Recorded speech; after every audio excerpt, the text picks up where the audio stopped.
The Oracle's Mistakes of the First 25 Years. To quote Robert Benchley, having a dog teaches a boy fidelity, perseverance, and to turn around 3 times before lying down. Such are the shortcomings of experience. Nevertheless, it's a good idea to review past mistakes before committing new ones.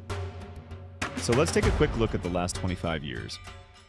My first mistake, of course, was in buying control of Berkshire.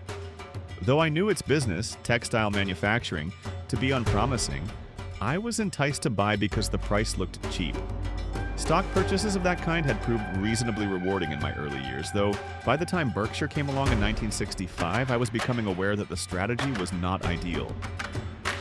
If you buy a stock at a sufficiently low price, there will usually be some hiccup in the fortunes of the business that gives you a chance to unload at a decent profit, even though the long-term performance of the business may be terrible.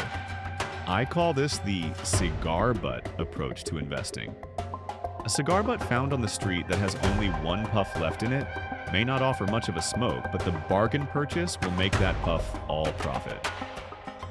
Unless you are a liquidator, that kind of approach to buying businesses is foolish. First, the original bargain price probably will not turn out to be such a steal after all. In a difficult business, no sooner is one problem solved than another surfaces. Never is there just one cockroach in the kitchen. Second, any initial advantage you secure will be quickly eroded by the low return that the business earns. For example, if you buy a business for $8 million that can be sold or liquidated for $10 million, and promptly take either course, you can realize a high return. But the investment will disappoint if the business is sold for $10 million in 10 years, and in the interim has annually earned and distributed only a few % on cost. Time is the friend of the wonderful business, the enemy of the mediocre. You might think this principle is obvious, but I had to learn it the hard way. In fact, I had to learn it several times over. Shortly after purchasing Berkshire, I acquired a Baltimore department store, Hochschild Kohn, buying through a company called Diversified Retailing that later merged with Berkshire. I bought at a substantial discount from book value. The people were first class, and the deal included some extras: unrecorded real estate values and a significant LIFO inventory cushion. How could I miss? 3 years later, I was lucky to sell the business for about what I had paid. After ending our corporate marriage to Hochschild Kohn, I had memories like those of the Husband in the Country song. My wife ran away with my best friend, and I still miss him a lot. I could give you other personal examples of bargain purchase folly, but I'm sure you get the picture. It's far better to buy a wonderful company at a fair price than a fair company at a wonderful price. Charlie understood this early. I was a slow learner.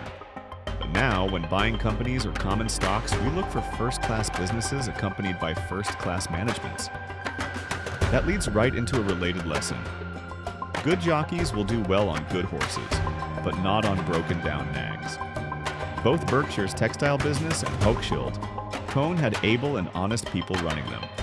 The same managers employed in a business with good economic characteristics would have achieved fine records. But they were never going to make any progress while running in quicksand. I've said many times that when a management with a reputation for brilliance tackles a business with a reputation for bad economics, it is the reputation of the business that remains intact. I just wish I hadn't been so energetic in creating examples. My behavior has matched that admitted by Mae West. I was Snow White, but I drifted. A further related lesson: easy does it. After 25 years of buying and supervising a great variety of businesses, Charlie and I have not learned how to solve difficult business problems. What we have learned is to avoid them. To the extent we have been successful, it is because we concentrated on identifying one-foot hurdles that we could step over, rather than because we acquired any ability to clear 7-footers.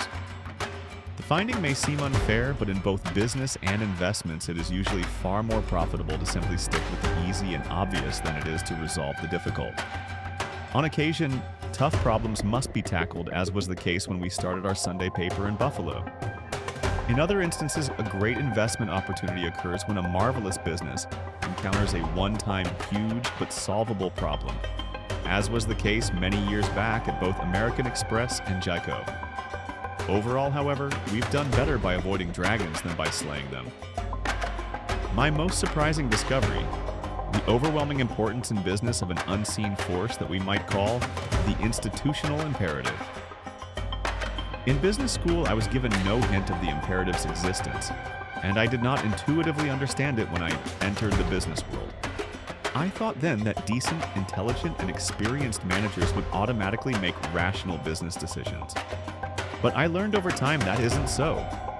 Instead, rationality frequently wilts when the institutional imperative comes into play. For example, 1. As if governed by Newton's first law of motion, an institution will resist any change in its current direction. 2. Just as work expands to fill available time, corporate projects or acquisitions will materialize to soak up available funds. 3. Any business craving of the leader, however foolish, will be quickly supported by detailed rate of return and strategic studies prepared by his troops. And 4. The behavior of peer companies, whether they are expanding, acquiring, setting executive compensation, or whatever, will be mindlessly imitated. Institutional dynamics, not venality or stupidity, set businesses on these courses, which are too often misguided. After making some expensive mistakes because I ignored the power of the imperative, I have tried to organize and manage Berkshire in ways that minimize its influence. Furthermore, Charlie and I have attempted to concentrate our investments in companies that appear alert to the problem. After some other mistakes, I learned to go into business only with people whom I like, trust, and admire. As I noted before, this policy of itself will not ensure success. A second-class textile or department store company won't prosper simply because its managers are men that you would be pleased to see your daughter marry. However, an owner or investor can accomplish wonders if he manages to associate himself with such people in businesses that possess decent economic characteristics. Conversely, we do not wish to join with managers who lack admirable qualities, no matter how attractive the prospects of their business. We've never succeeded in making a good deal with a bad person. Some of my worst mistakes were not publicly visible. These were stock and business purchases whose virtues I understood and yet didn't make. It's no sin to miss a great opportunity outside one's area of competence. But I have passed on a couple of really big purchases that were served up to me on a platter, and that I was fully capable of understanding.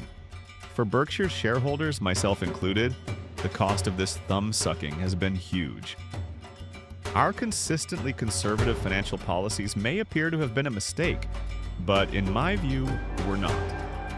In retrospect, it is clear that significantly higher, though still conventional, leverage ratios at Berkshire would have produced considerably better returns on equity than the 23.8% we have actually averaged. Even in 1965, perhaps we could have judged there to be a 99% probability that higher leverage would lead to nothing but good.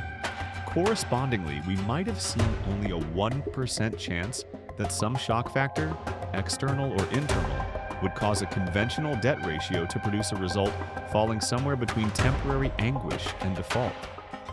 We wouldn't have liked those 99.1 odds, and never will. A small chance of distress or disgrace cannot, in our view, be offset by a large chance of extra returns. If your actions are sensible, you are certain to get good results. In most such cases, leverage just moves things along faster. Charlie and I have never been in a big hurry. We enjoy the process far more than the proceeds, though we have learned to live with those also.